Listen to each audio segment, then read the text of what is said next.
All right, fall's in the air.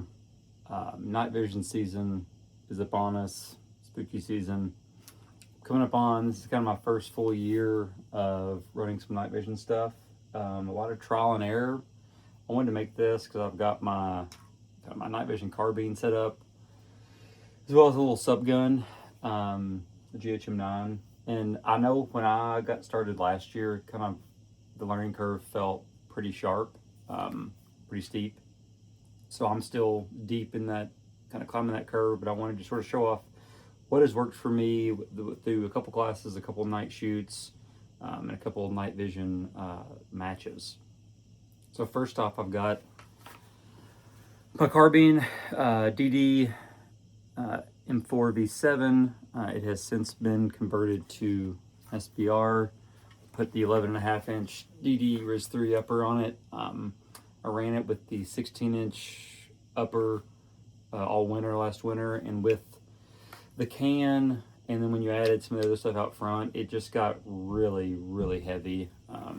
Especially, towards the end of like a match or a class, just there was a lot of weight out front. So chopping that down to the 11.5 made a big difference.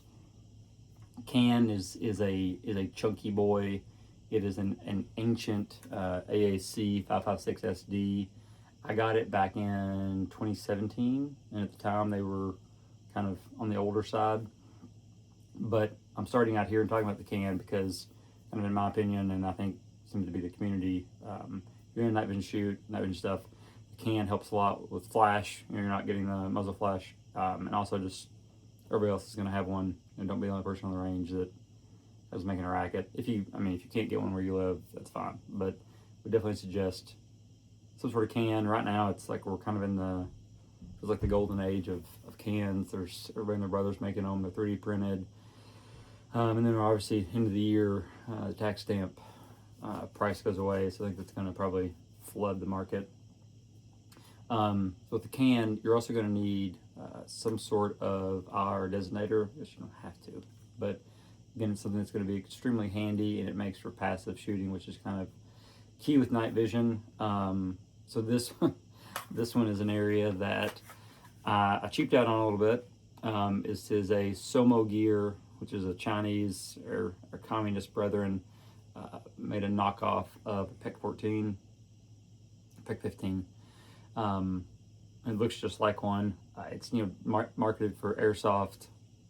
If you read online, a lot of people, and these are like $200 versus a real PEC that's $2,000 or more.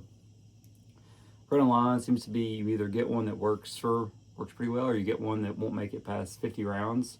This one has been through 2 classes, 2 night matches, and a couple night shoots. It still holds 0. Some of those classes, one was an absolute monsoon, so it's been rained on, mud, dirt, grime, and it's surprisingly still working. The pressure pad cracked, but that's all right. It still works. And then, talk about pressure pads in a second. Let's get to the light. There's white light, which is kind of pretty critical at this point for rifles. This one's an old Cloud Defense, like Rain one. It's got the multicolor. It's kind of cool. It does great. It's rechargeable, which I don't love. It's like the only battery I have that's rechargeable. But what is I found critical, even the first class I went to, is get some sort of cap to put on there to cover it. It wasn't many, but I was surprised how many times I found myself accidentally popping that pressure pad. And when it's pitch dark out and you've been in the dark the whole time, the last thing you want is just for a momentary flash from a weapon light, or if you're using it in an environment where someone's trying to kill you, then you don't want to give away your position. Which is not my use case. So moving on back here with the pads, there's some really great pad setups. Mine's kind of still the jankety I'm going to run the Somo Gear PEC until it dies. Could be tomorrow, could be in 3 years. But I've got these pressure pads set up so that I'm in my natural rest position on the rifle up here. My thumb is coming over my laser designator. And I like that as a natural position because it really cuts down on any accidental white light discharge. So I have that at front, and I come back just a hair with my thumb. I've got my momentary light, and I can come back here and click the light on. I like that because it's a little more deliberate movement to come back and grab that white light. So moving back to the optics, this is where I've got two examples. We'll see the subgun. In my opinion, and a lot of people's, the EOTech is kind of the king for seeing under nods. It's a big old window. You pull it up here, you can get your tube behind it, and the reticle looks good under nods. If you get a XPS3, which this one is, it has a night vision setting. If you don't have to use it, you can just turn yours down really low. I mean, these are the best for seeing under nods and shooting. It's hard to beat anything else. I know the T2 is a really popular alternative, which here I'm going to go over this full setup in a second, but this is the whole thing, kind of the T2 knockoff. Also works pretty well. Still hard to beat the EOTech. So in short, and maybe long, I guess how long I've been going, 6 minutes, this is kind of my carbine setup. It seems to be what works best for me. At this point, probably the thing I'm going to change in the semi-near future would be my designator.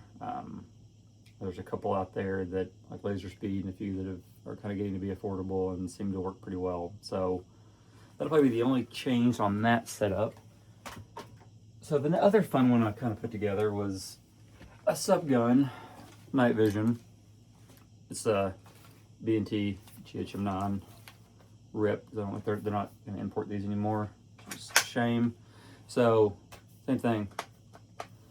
Get your can, a Dead Air Wolfman 9 on a tri-lug, which is such a great PCC can. Phenomenal. Same thing for the light cab. This is kind of an older Surefire ProTac. Got the pressure pad way back here so I don't grab it accidentally. This one's got a RovyVonn GL4 Pro, kind of made, I think, for like pistols and subguns. Surprisingly, I used this one on a night shoot with shotguns. We had a Beretta 1301. I clipped it on and used the IR designator, and it actually did great. I actually had to use the white light some. I didn't have another white light on the shotgun, and I used the white light on this, and it actually surprised me how well it worked.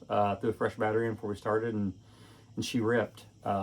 Uses the paddles like on a TLR light, so when you get up on the gun, like I have my thumb resting in that position, and you can just click the laser. I really like to go over for the rest of that. This is super fun with subs. It is laughably quiet and just a ton of fun under nods because you really get the full spooky experience. I guess last thing, the nods themselves. I'm just running a PVS 14. I got this from Scott at Nocturnality. He's based here in Kentucky. Super great dude. I would highly recommend reaching out if you want to get into nods, have any questions. He also hosts some great classes, some great shoots. I've learned a ton from him. Also, when I was setting all of this stuff up, I have no connection to these dudes, but Hop and Brassfax, the YouTube channels, helped me out with these two setups a ton, and those guys have some phenomenal content on night vision, optics, dots, suppressors, the whole works. So check them out. Have any questions, drop it below, hit up the links, and if you enjoyed this, hit a like and subscribe. It helps out. Appreciate it.